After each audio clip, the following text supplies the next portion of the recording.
Hey, this is Mitch McVicker. You are listening to Between the Songs. All right, now we need one from Mitchell. You're right. You're right. Hey, this is Mitchell McVicker, and you are listening to Between the Songs.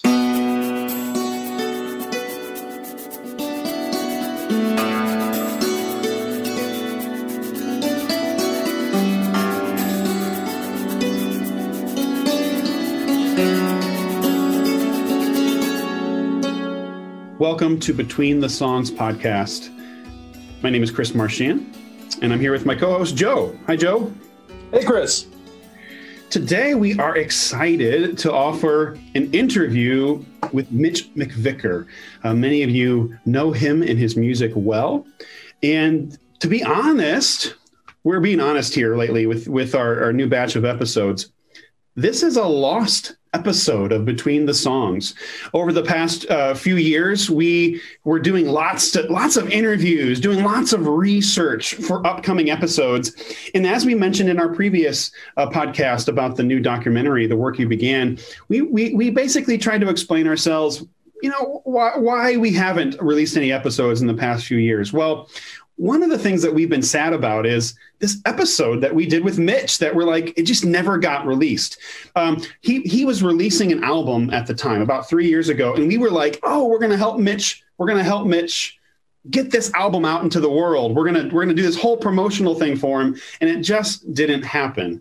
But guess what? What's going on now with Mitch? So this is kind of funny because, not to backtrack a moment, but we had, you're right. This is kind of the big, regret. I think you would agree that maybe the biggest casualty of our hiatus was not releasing this interview we did a few years ago, because we had really hoped to give Mitch the coveted Between the Songs bump, as they say. Yeah. Our marketing, a flurry of a marketing campaign. I mean, I imagine this is going to be like Reading Rainbow or Mystery Science Theater level of Kickstarter for his new album. It's just he's going to watch it explode because of us. And you're welcome, Mitch. But, in all seriousness, last month we came back and we did the episode with Andrew Montanera, and the first thing I think you said was, but what are we going to do about the Mitch interview? There was still this kind of like, oh, we really we kind of let Mitch down and let Mitch's fans down by not getting that one released. And I said, well, okay, we needed to release last month's episode because it was timely and we needed to do that. But I said, well, let's follow it up next month with the Mitch interview, and we'll get that one out there finally. And then, like a gift from above, after we announced that Mitch's interview was going to be released in February, Mitch announced a Kickstarter campaign for a new record and gave us a legitimate reason to release that interview 3 years late. And so that is what we're doing now. So instead of promoting his last record that we were supposed to do 3 years ago, we're actually going to promote the new record, which is going to be coming out later this year. And that record is currently on, he's doing a Kickstarter for it, and it's called A Shrugging of the Shoulders. And you can actually, as you're listening to this right now, if you're downloading this in the first few days, there's several days left to get in on this Kickstarter campaign. Check out Mitch McVicker on Kickstarter right now, A Shrugging of the Shoulders, and you'll want to get in on that. We're excited for that. And we're going to hear from Mitch actually a little bit about that record too today. That's kind of one of the fun little surprises we have. Yeah, so I think what's exciting about this is we kind of get to do two things. One is for Mitch McVicker fans, we're offering an extended episode where he gets to talk about one of his albums, The Acceptance of And, right? So that's what the episode was initially about. So I mean, our hope is that not only does we get to promote his Kickstarter, which is good. We hope we can get him to a higher level here. But for Mitch's followers, a long time. I mean, Mitch has tons of albums, and here we get to go in depth into this album, The Acceptance of And I'll say this, Joe, you and I, I mean, you're you more especially. You have this radio career in your life, and we love listening to things. And so here we are. We're offering this episode kind of like a radio special in a sense. Yeah, that was exactly what I had in mind, with doing this. And I think when people hear it, they'll kind of get a sense of that.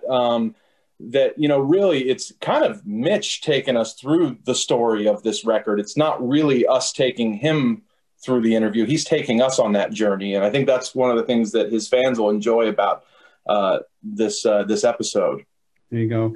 And so with that in mind, we get to hear Mitch talking about his newest album first, and he actually does an acoustic performance of one of the new songs. Yeah, absolutely. We did decide that, we're going to do this thing. We really need to know a little bit about the new project that he's got, that he's currently working on. I think he's recording that with the brothers McClurg, right? Up in New York. Yeah. Buffalo, I think. And I think that's an excellent idea. I mean, I don't know where he got in contact with them, or I think that's a great decision. And maybe one of the aspects of this new album that's maybe good for fans is that Mitch is known for having these creative concerts where he builds these loops and he brings in lots of different sounds, and he's recording the new album in that way. I mean, I'm not sure if every song will be absolutely live in the moment, but whether the brothers McClurg, they add all their instruments as well. I think it's going to be a fun, creative record. I think maybe it'll feel spontaneous a little bit in the moment. But yeah, I think people will be interested to hear how he applies his live technique to this new batch of songs. Absolutely. And so we did catch up with Mitch and asked him about this new project. And we asked him a little bit about how the pandemic and being a musician in the pandemic, how this has affected his career. And here's what he told us. The pandemic has been hard for us all. We all have experienced a lot of loss, life and health and jobs, and probably way up there is the loss of stability and security that we have all come to lean on really hard. Vocationally, it's been hard. I remember when I thought it was going to last 2 or 3 weeks and it was going to be difficult to deal with those concerts canceling. Well, now, as long as it has lasted and will probably last even further, a lot of concerts.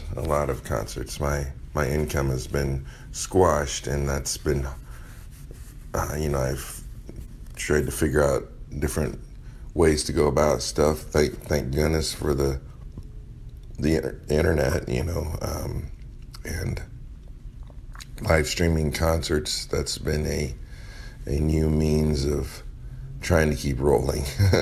And I was able to throw together a dozen concerts last fall, places that were willing to do it and people that were willing to come, but it wasn't like it had been, and the same thing for this spring. I think there'll be about a dozen concerts, but overall, 70, 80 concerts have not happened like I thought. And so vocationally, I am in a different place than I've ever been, but I have also learned and I've experienced there's so much good around us in the midst of things that challenge our hope. It's sometimes we tend to notice the good that we've often taken for granted, and there's a lot of good around us. I am releasing a new album, A Shrugging of the Shoulders. It's called that. A lot of people think that's a kind of an apathetic phrase. It's not apathy, it's trust. We have placed the attainment of knowledge on the highest pedestal. The accumulation of facts seems to be the supreme endeavor and accomplishment. And I think there's a great energy in just shrugging your shoulders and going, gosh, I don't know. And that's okay. I'm trying to embrace the mystery that is all around us and yet dwells in us. We we seem to seek answered questions, and that's where validation comes from. And like I said, there's a great energy in going, shrugging your shoulders and going, I don't know. And Jesus talks about the mystery. We talk the talk of the mystery of Christ, yet we'd rather not rest as he offers, but carry a weighted down and made heavy yoke by our strivings to attain and accumulate correct knowledge and facts and blah, blah, blah, blah, blah. So these songs are hopefully that's what they're reflecting, in the embracing of the mystery that is all around us, and the trust in shrugging our shoulders. All right, so this is one of the new songs. This is called Among the Stars. And I love the reality of the universe. I love the fact that truth is truth, Gosh, we used to think the earth was flat, and yet truth was truth. We used to think the sun revolved around the earth, yet truth is truth. And just trying to embrace this idea of mystery, often I find myself, I have found myself wanting to go out and lie down beneath the stars and just be lost in that. And then it hit me that, no, I'm actually lying down among the stars. We are among the stars, and gloriously, we really have no idea of the vastness of the energy and love of God, and how it is the permeating line of existence and being that is running through this universe. So, yeah.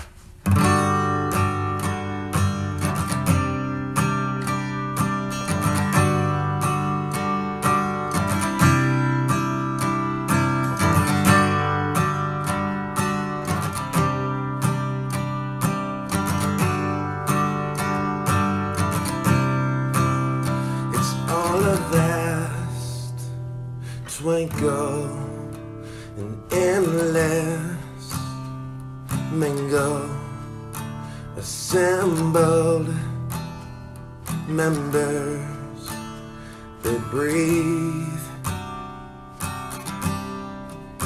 And it's an east, glowing, exploding, holy.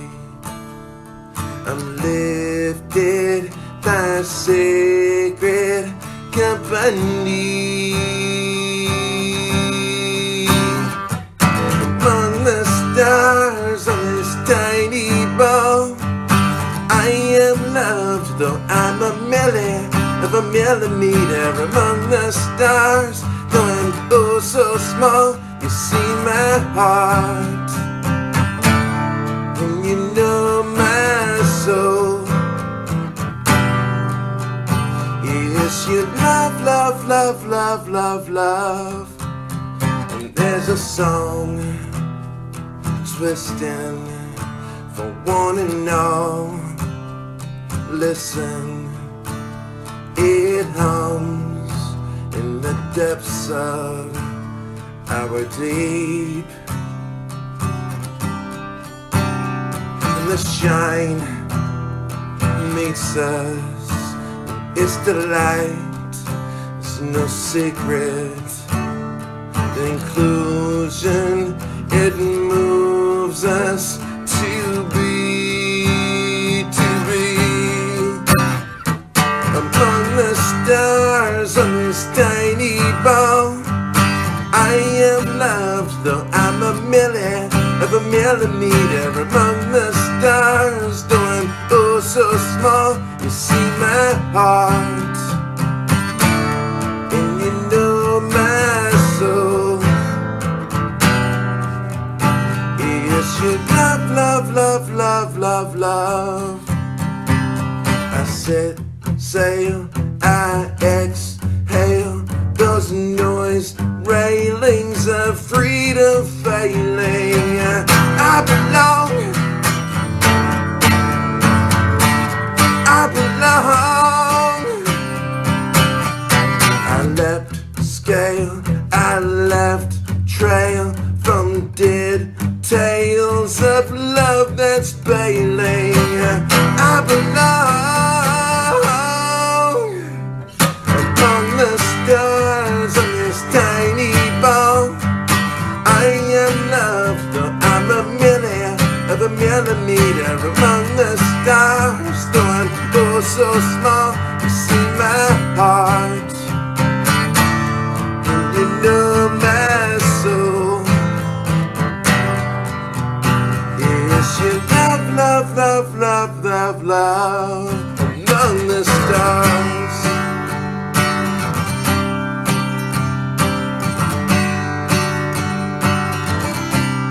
Among the stars.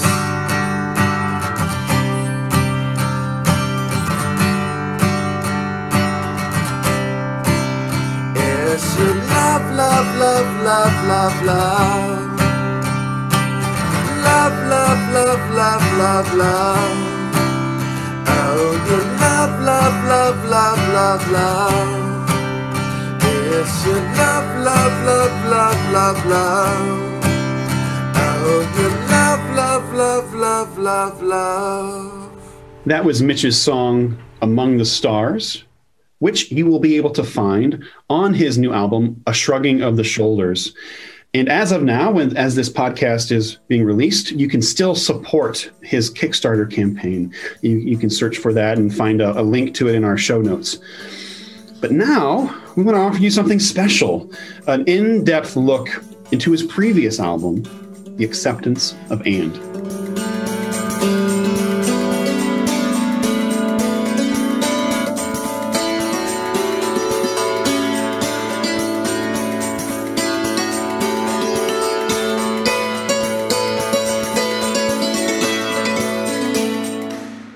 Question, kind of to back up a little bit before we get into the songs. It seems like you've been in a place of transition in your life, maybe personally and as an artist. What do you want to say about that and where you're at in life right now? Well, last year I went through a divorce, and that was a significant turn in my life. I've moved to Indianapolis. I was living in Atlanta, and it has that transition has some difficulty with it, but things are so good for me. I'm grateful for where I'm at in life.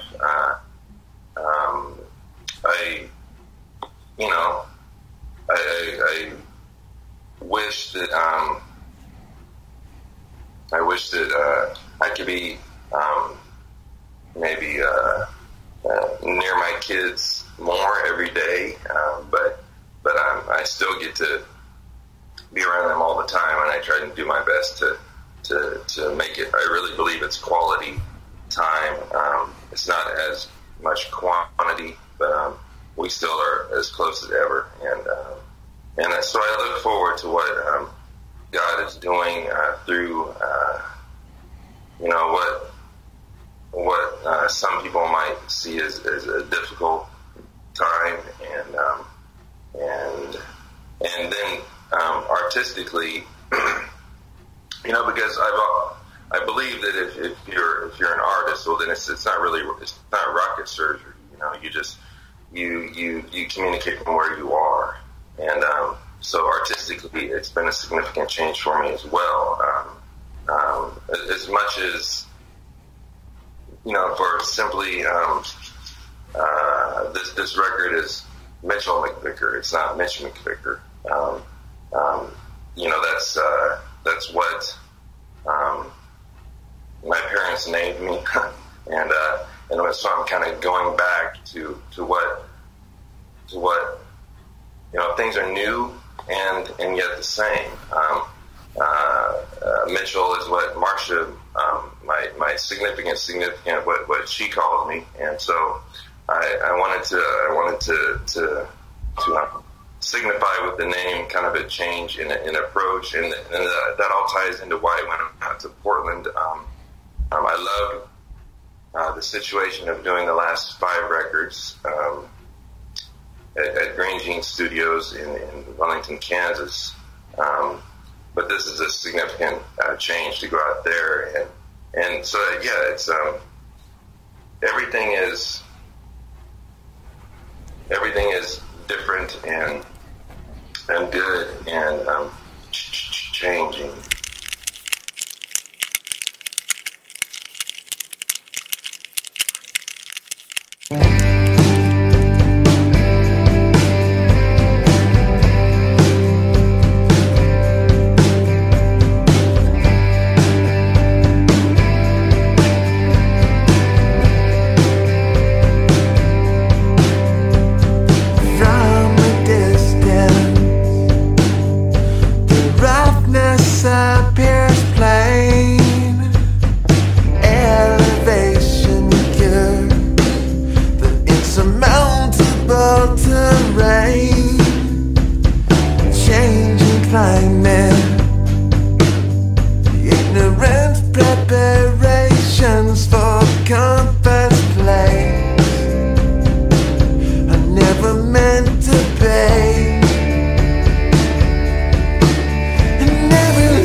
Burning uncontrollably, and even now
in two segments. I recorded a week in December, and I recorded a week in January, and there was a month in between to just kind of listen to what had happened and let it simmer and marinate, and then figure out where things were and where they needed to go. And Raindrop on Fire was a song that I wrote in the intermittent time, in the month between, and I took it back, and we started completely anew with Raindrop on Fire. And it was as we were coming back on the plane from the first week, Dave and Marcia and I went out there and to Portland, and as we were coming back, Marcia had written up this kind of journal entry so the lyrics were very much affected by that journal entry, and then just as we were talking about the and of life, about how because the record is called The Acceptance of and how we are we are not merely either in the light or the darkness. We are not sinner or saint. We are not lost or found. All in the same breath. I am lost and found. I'm sinner and saint. I am in the light and darkness. And Raindrop on Fire kind of sum that up for me. Because it is. I just love I love sticking two things together that don't make sense, the opposite ends of the spectrum, and going, well, that's what I am. I am opposite ends of the spectrum often, and that makes sense. Not very much, just like a raindrop on fire.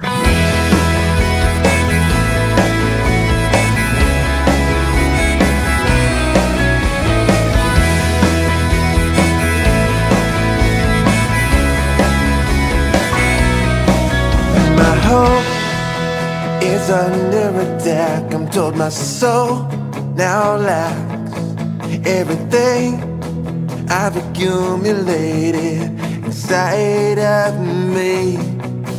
Still the light breaks me with the day, so know that I'm better off anyway. 'Cause everything I've accumulated I don't even need.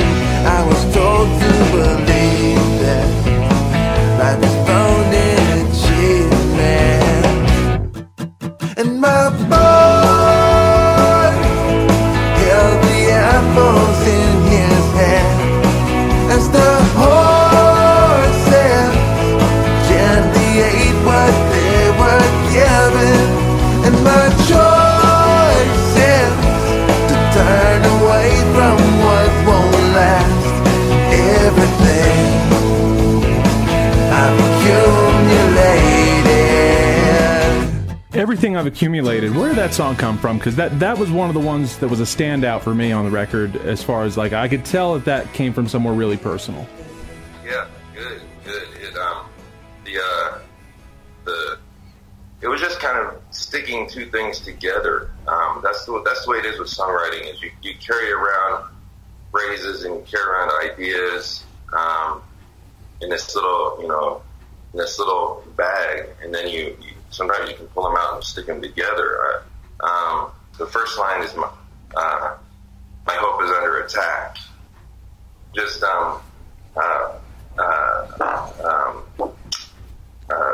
people looking at my life and going, God,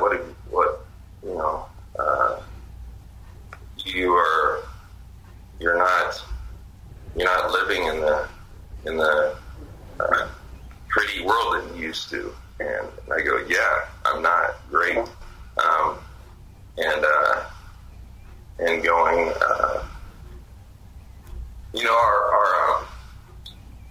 our intentions of gaining and accumulating are, lack of a better word, ridiculous. It's very, arguably, anti-gospel.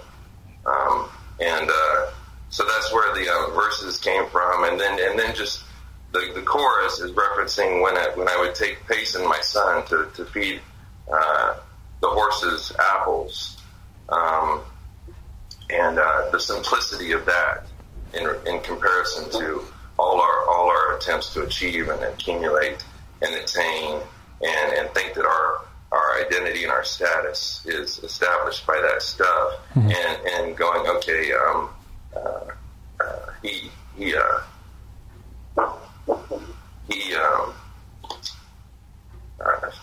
feeds the horses an apple, and they aren't looking for anything more. And there's a lesson in that for me.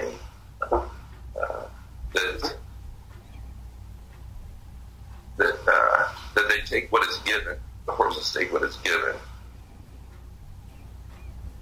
and the sheer joy that he has, that Payson has in giving, the simplicity was something that ripped my head off, and I wanted to juxtapose that with the everything I've accumulated notion. Now, you mentioned Marcia. Now, this song, there are 3 songs on this record that were co-writes with Marcia. How's collaboration for you? Collaboration for me on co-writes has been different every time. I don't really think of myself as a co-writer. There's a lot of people that are skilled at that and would refer to themselves as a co-writer. It happens differently every time. Like the song "Everything I've Accumulated" was a co-write, and they all the songs on the record pretty much came out of conversations that I had in the past year, 6 months, week prior to that. You know, just a phrase pops in your head, and then you go with it. You know, one of my let's see, that song that I mentioned, the first line being "My hope is under attack," and so one of my favorite things about Marcia is she's very metaphorical in her thinking, and so we merely worked on the lyrics with that song. "Raindrop on Fire" is one of the different one that stands out, the kind of the anomaly of the record, where it was pulled from a journal entry, and then the lyrics, if you call the lyrics of a poem, those were kind of formed in and out of that. Yeah, I haven't stumbled upon a formula for co-writing, and I'm glad about that.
We were gonna share so together. I hear you're in a place that's so much better, but I still wish you were here. I've heard in God's wisdom there is a plan. I'm just so mad and I can't understand. Oh, I trade that wisdom in for love, to rest inside your arms and feel you holding on, to once again we meet. I can feel your love beating. Yeah, your love for me still beats.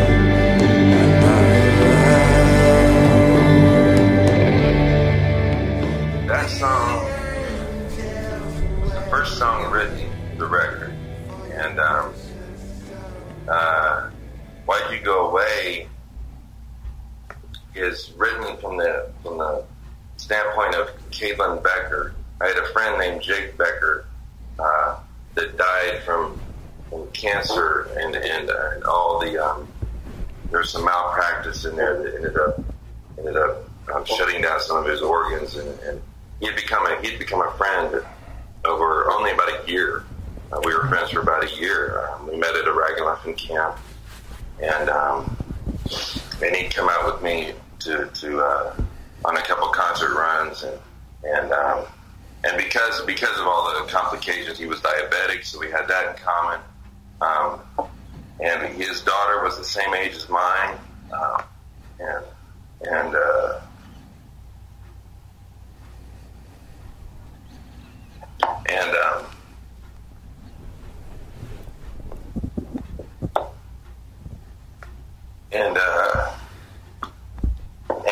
he knew that he was dying. And so he was a great guitar player, great songwriter. He was a little more punk rock, well, a lot more punk rock than I am. I wouldn't say that I'm punk rock at all. I'm a punk, but not rock. So he called Caitlin. He actually wrote a song.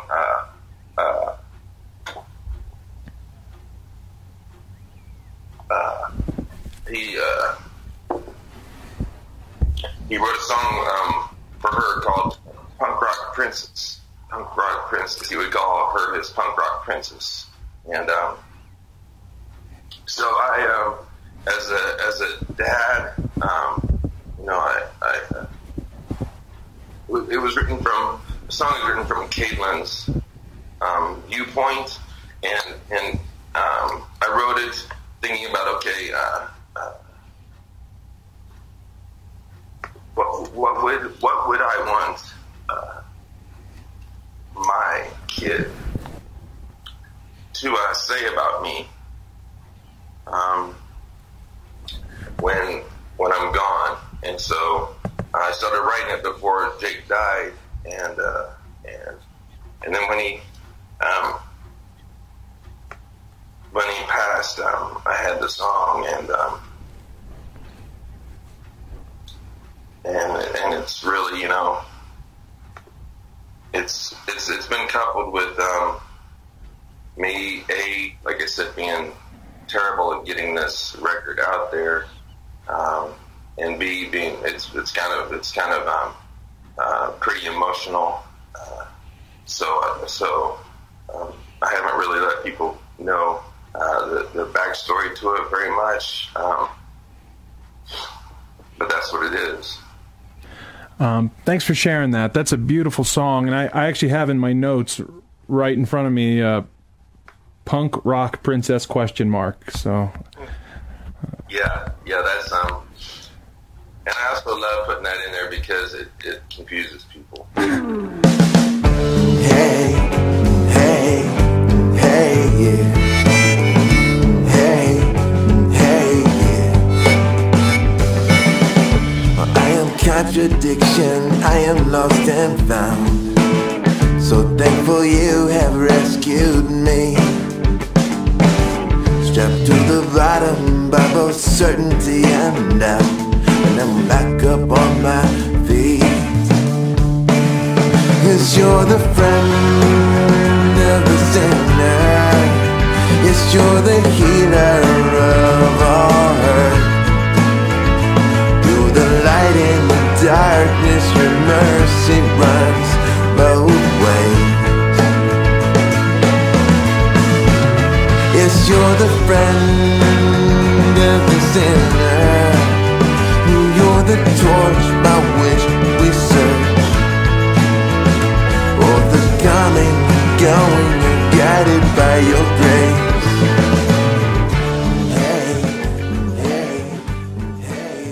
Friend of the sinner. Now, I thought that seemed like maybe it was a continuation almost of In Other Words from your last record, The Gray. But that's kind of been a theme throughout your career, I think, is just kind of who we are, and the fact that who we are doesn't stop God from loving us despite of all of our flaws. Tell me a little bit about Friend of the Sinner. Yeah, well, I think that's why we are loved by God, is because of who we are, and I'm not even sure that our flaws come into consideration for God. But you know, the scripture or the reference in scripture to Jesus being the friend of the sinner has always been a beautiful one to me.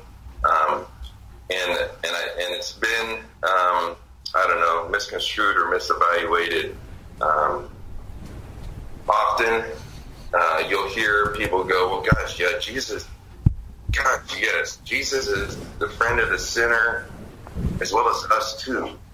You know, Jesus is our friends and the friend of the derelicts and the sinners. And I go, well, scriptures are pretty plain about us being all in the same condition before God. And so when Jesus is referred to as the friend of the sinner,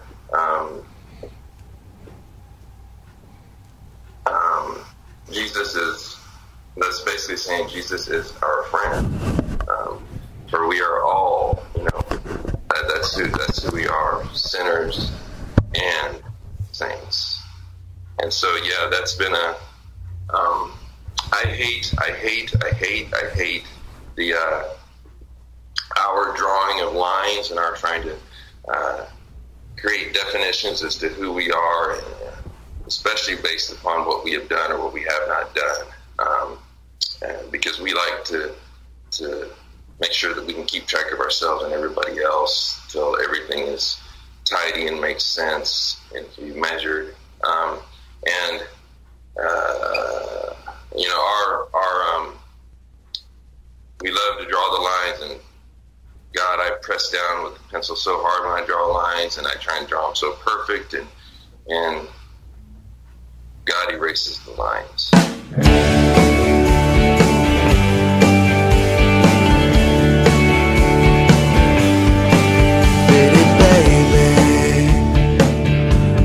Go to the deepest end.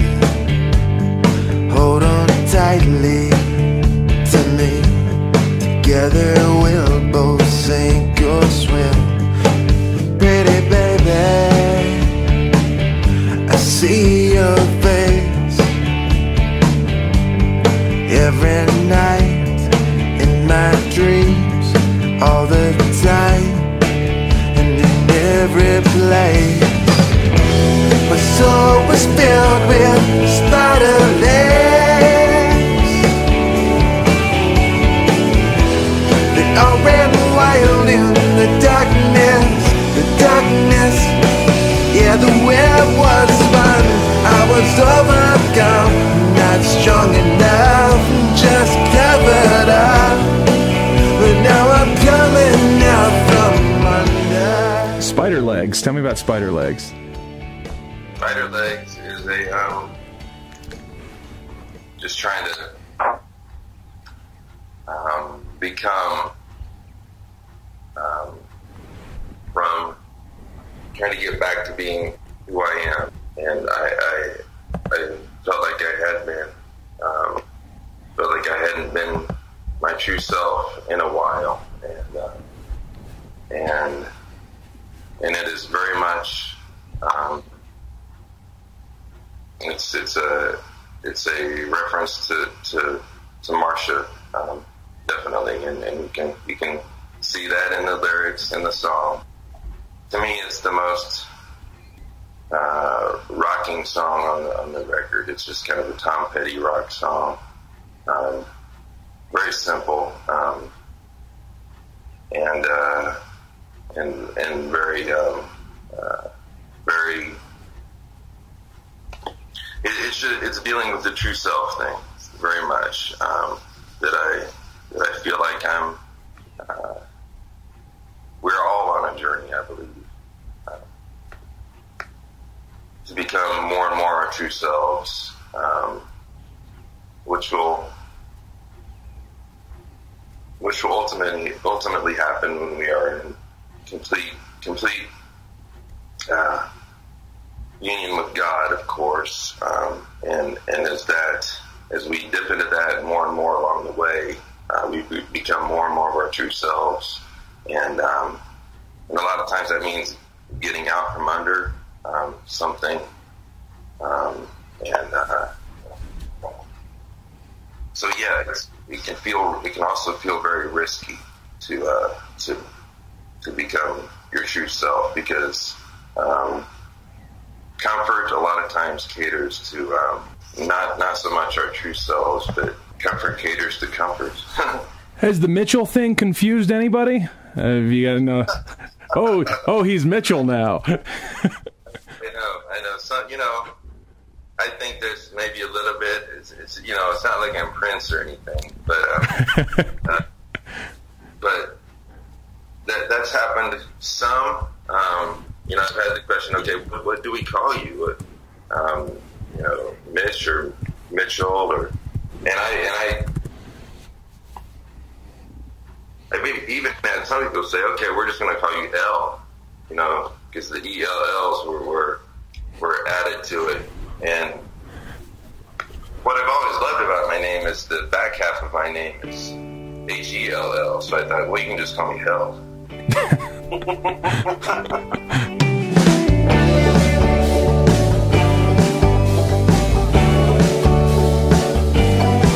Not looking back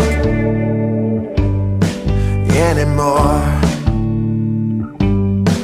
Gone is the latch from that door. Oh, I threw it to the bottom of the lake. It's on the floor of the reservoir. So now whatever washes up my way, I won't be looking back anymore. Not looking back.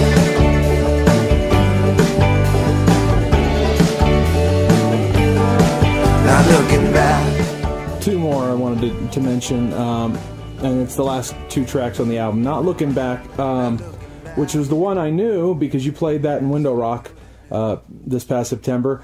What I loved about it on the record, though, is kind of this cool Allman Brothers vibe that you gave it. Awesome. Yeah, it's it does have that. I don't know what a little more what I hope for it would be called soul, vintage, even you are what you eat. So for me, it was, and everything is connected. It was very much drawn from a vibe. I mean, the sound, not the song or anything, but the what happened there was there's a Sheryl Crow song that had that kind of fuzzy groove thing, and she was going off the Allman Brothers, so everything is connected, and yeah, the Not Looking Back thing was just basically once again the true self, having the guts to go, okay, this is the direction I'm going, and I love it. And tell me about the last track on the album, "I Belong to You." It's a nice closing song. Oh, thanks. Yeah, it's the "I Belong to You" is about identity. It's about intimacy. It's about heart.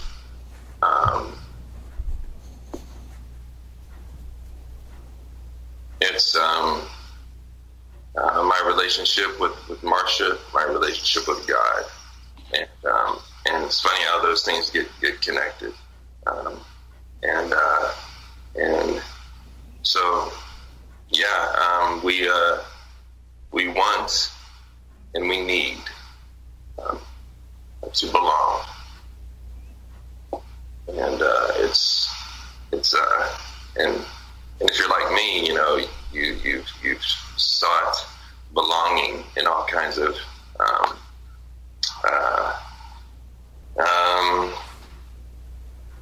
ridiculous or fruitless ways,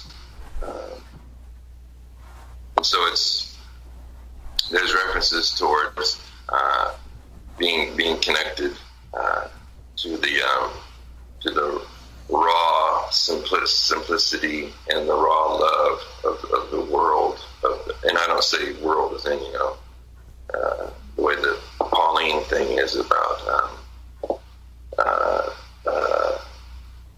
you know, the kingdom of God versus the world. I'm talking about all of creation, for what God has created. It was done with God's pure and raw loving energy, and that's what I want to tap into with my belongingness,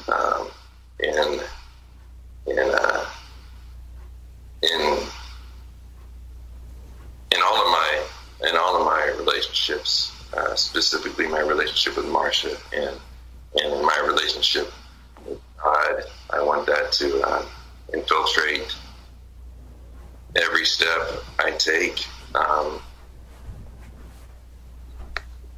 this day and the next day and the next day and the next day and the next day and the next day and the next day.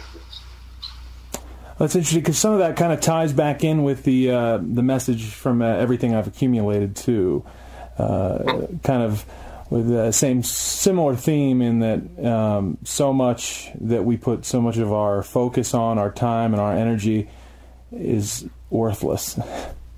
Gosh, Joe, you really listened to this record. I need more people like you. It's good stuff, man. I thought it was some of the best stuff you've done, and I think, again, I just kind of go back. I've just gotta say the production was amazing. I thought it was by far the best production you've done. Oh, thank you. That's exciting. That is so exciting, because, you know, you always hope to be growing, and you're always the most excited about the newest thing that you're doing. And so you hope for that, and that is exciting to me. Thank you.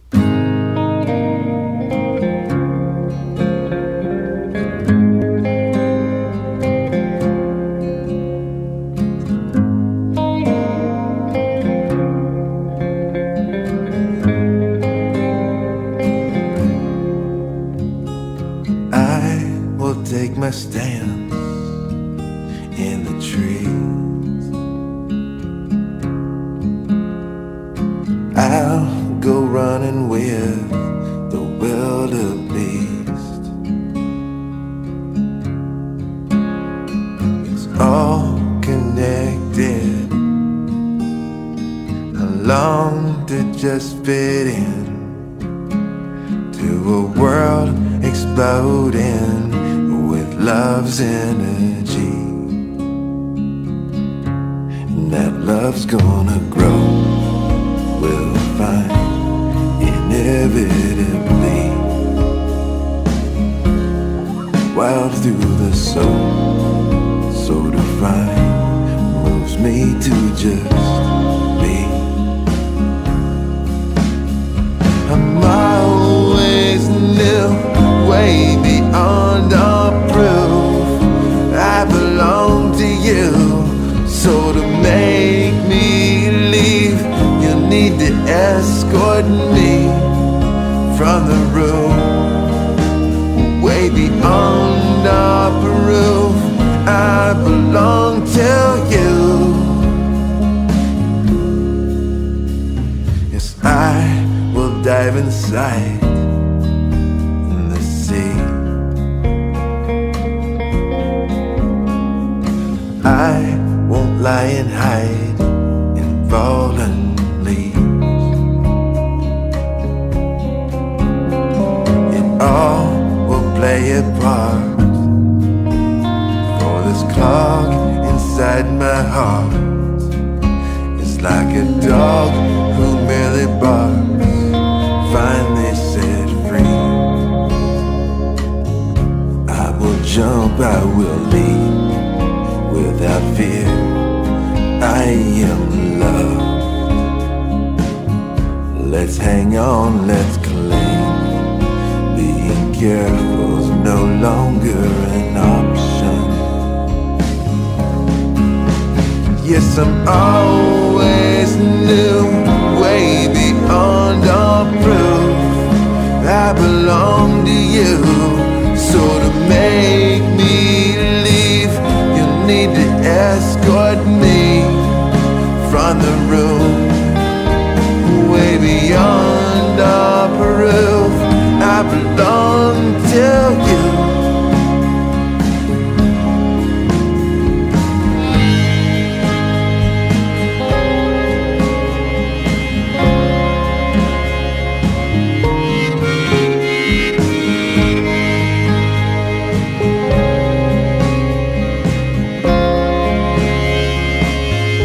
What's repaired is gold and shines, the pieces glow.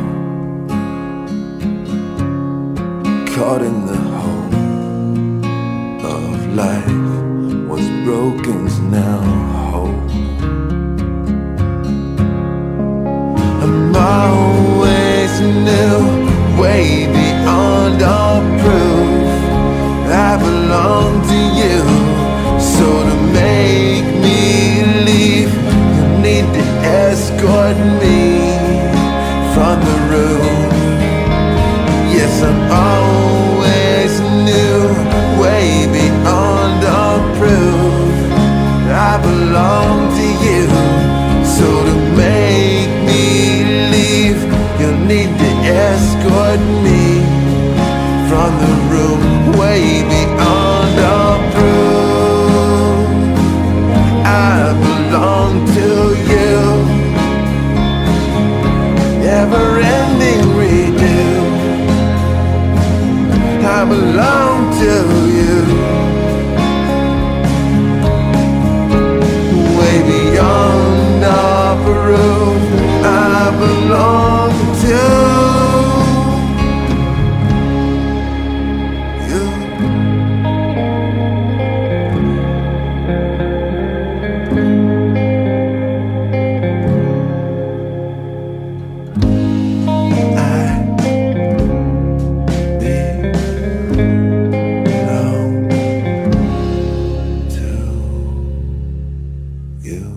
Because what I've seen with you, following your music, back to the late 90s, I've always enjoyed your music, but probably the last three records, starting with Underneath, I thought it has just been a huge jump in your songwriting, which I always liked, but it's just like these last few records have been phenomenal. What changes have you seen in your own, how you approach songwriting?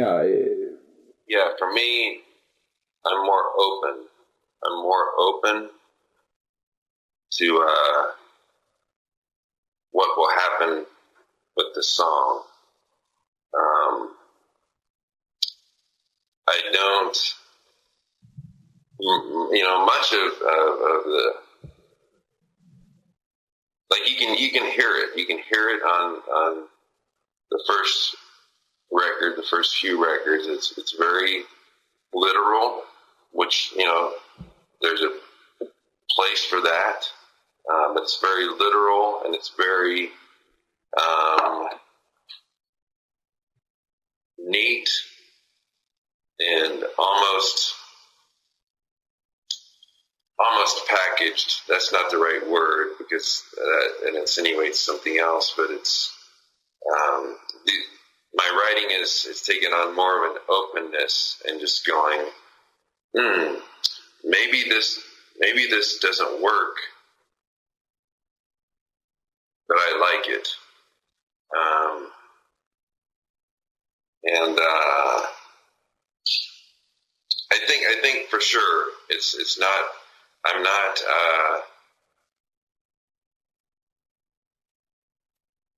Kind of what I said before. I'm not as concerned with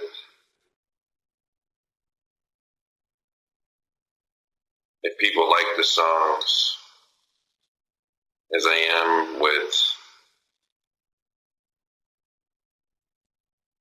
trying to do something good. And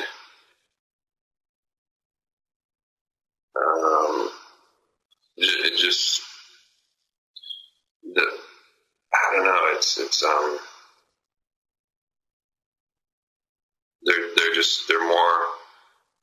they're more open. Definitely, I think I pay attention to life better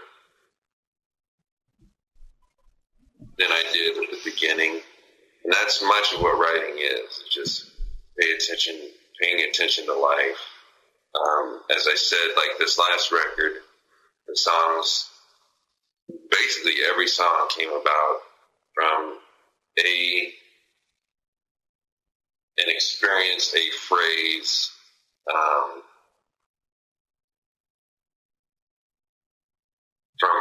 from my life. And it's an embracing of what God is doing, rather than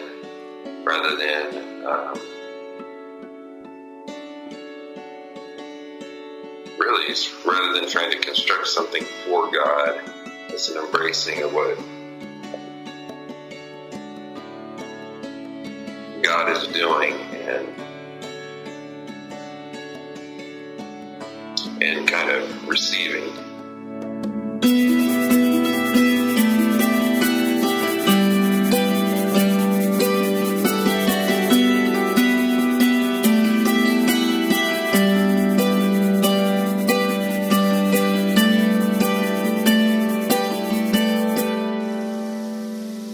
Thanks again to Mitch.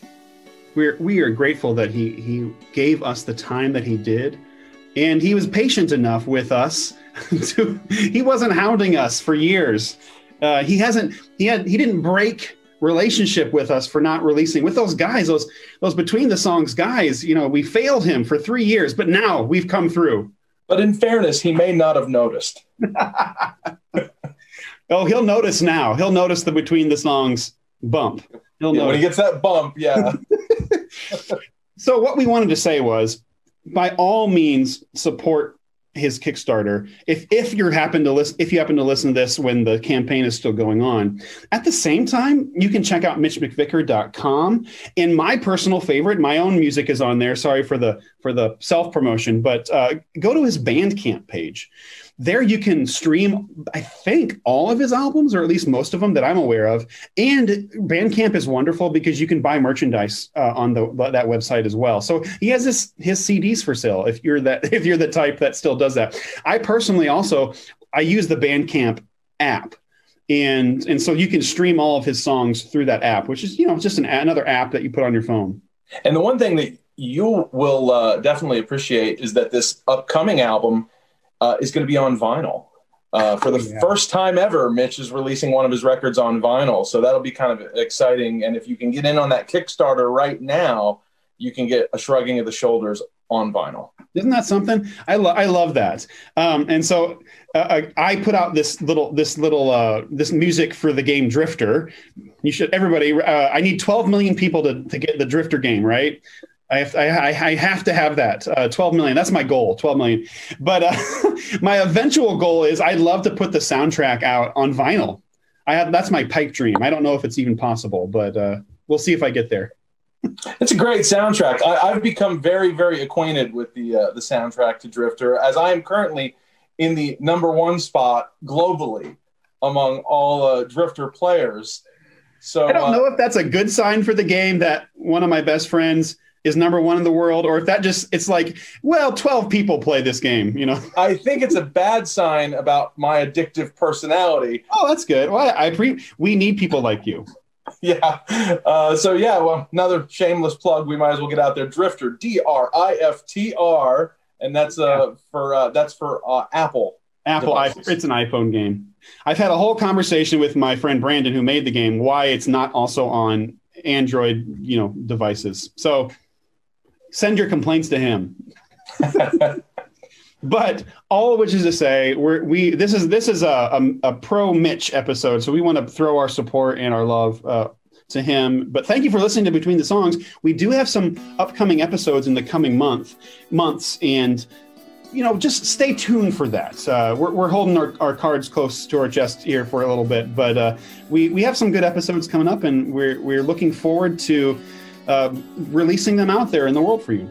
We're back, baby.